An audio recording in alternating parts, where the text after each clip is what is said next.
nze mbadde maze okutegeeza ku congressman wange namwe mugende mutegeeze kuba mwene kati byakusitukiramu bustukizi okitegeera kubanga kati omuntu asitukiddemu yakola ki yasobola kyemuba mukola kusitukiramu abamu tutadde ne omirimu ku hold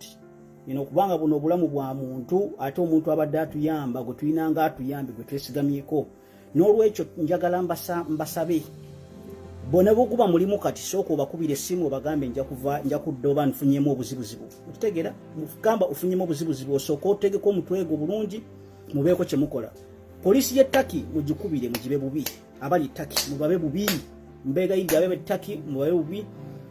mubagambe nti bayinza omukukusa omuyisa mu binyonyi ebyo byakago babagende wabadde asula bagende banoonyereze ensonga eyo bagiteekemu nnyo amaanyi kitegeera ne gavumenti ya Uganda mugiteeke ku nninga nti eyagala kukola kikola illegal gundi extradition kati wano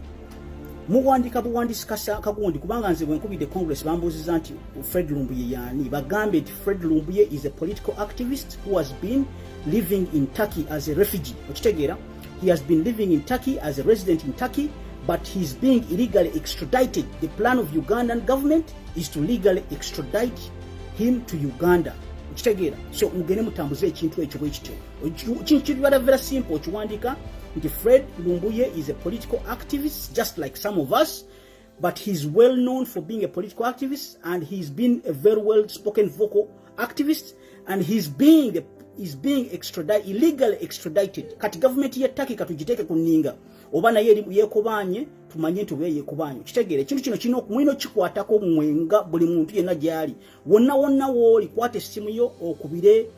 government ya Turkey otugiteeke ku nninga mugende ku Twitter mubakubira amasimu bintu bya kusitukiramu okitegeera ne message eyo njagala kubanga bajja kubuuza Fred Lumbuye yaani Fred FRED Lumbuye LUMBUYE owandika Fred Lumbuye well-known political Ugandan activist living in Turkey has been kidnapped. He has been kidnapped. He has been kidnapped and we believe the plan is to illegally extradite him to Uganda. Bobo ino musango gwakoze bamutwale mu mateeka ga Turkey tumanye nti musango gugu tuguoze okitegeera so that's simple okitegeera nesi tuwagala bino bitu bya Museveni byatandise okukola n'akoopa Kagame ne batandika okukola ngabe bakwata omusajja oli wa hotel Rwanda ne bamutwala ki bamuteeka ku nnyonyi bamutwala e Rwanda okitegeera ebyo Museveni byatandise okitegeera ne Salim Salebe batandise okitegeera n'olwekyo mubeeremu akatoola kano mukwate speed era kuno ngenda kuvaako sagala kuba malira budde I'm not here to talk I'm here to give the news tugende tubeeko kye tukola nange ngene ntabaale okitegeera natabadde dda naye ngenda kuddamu ntabaale okitegeera naye nga mukwate ekifaananyi kya Fred mukimanyi kikubye ko eri ku Facebook mukwate ekifaananyi kya Museveni mukyekiru ku Facebook muwandika message akali short mubigende ku Twitter then mukube n'amasimu abaagala okugenda ku demonstration kati abali mu US abali e Washington tubeegayiridde bannaye muve ku mirimu mugendeko wali ku Washington DC ku embassy ya Turkey mujetolole mugidemonstratingireko ekintu ekyo ekimanye mubaveewo nga mubawadde akabaluwa omulimu gutandike mugende ku Twitter yabwe mubooche bajja kutya nnyo batya nnyo bad publicity batya nnyo ekintu kye bayita bad publicity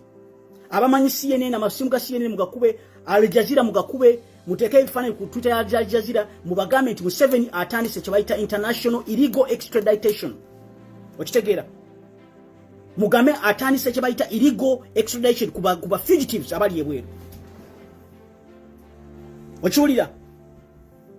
kuba refugees abali ebweru nti babalumbayo ne bajje ne babagala babatte babalumbayo ne bajje ne bakola kubaana n'ensi ezimu babakwate okitegeera ogwo musango gwa naggomola era Ugandan government bwebanga ddala mweri tejja kudakirizibwa okutambula mu international law era ne Museveni bajja muteekako envumbo abenga tekyatambula kubanga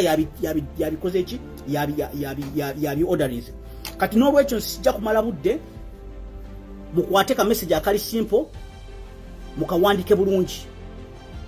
okitegeera nga bwe nkabagambye nti Fred Lumbuye a well-known political activist living in Turkey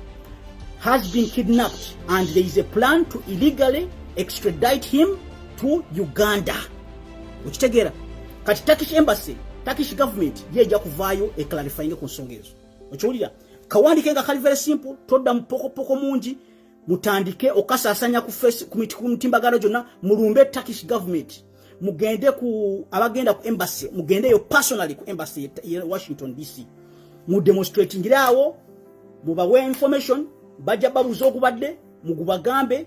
babawe nti mumagambe katifu okuva wano mutubulire kye mugendo okolawo amasimu gajja tandika okutambula ba verifying Lumbuye jali mutaki okujali ukitegera so chetwagala banayi tubasaba mukwatire wamu tugende twabale mu kitabalo kino tunakimala nebira binaddako ukitegera let's verify this information tugende tutabale fe ba senator twabakubidde dda twagala n'abalala mbakubire buli omu wali nze nkubidde wange wendi kubanga mumanyi bwe nkubira omulala wonna ajja kuŋŋamba kati go obeera gundi waki tokubire womu bwe joli yonna senator tayina lugambo tebogera gasi yoyo bajja kusirika busirisi ajja kukwata bwasi information agitwale atandika okugamba zo wange bagambe agenda kudda mu bankubire wano manyi ekigenda mu maaso kati nammwe mugendeyo abamanyi abantu abakulu ba activists abali mu American mbakubire ukitegera womanyi activists yonali mu nsi zonna mbakubira abo balina amannya amanene bagende bakole ki basobole okuyamba so ekyo nkijja kumabalira budde kanziruke nange ntabaale people power our power ne mbeereko mugende mukole omulimu guno tubebaza bye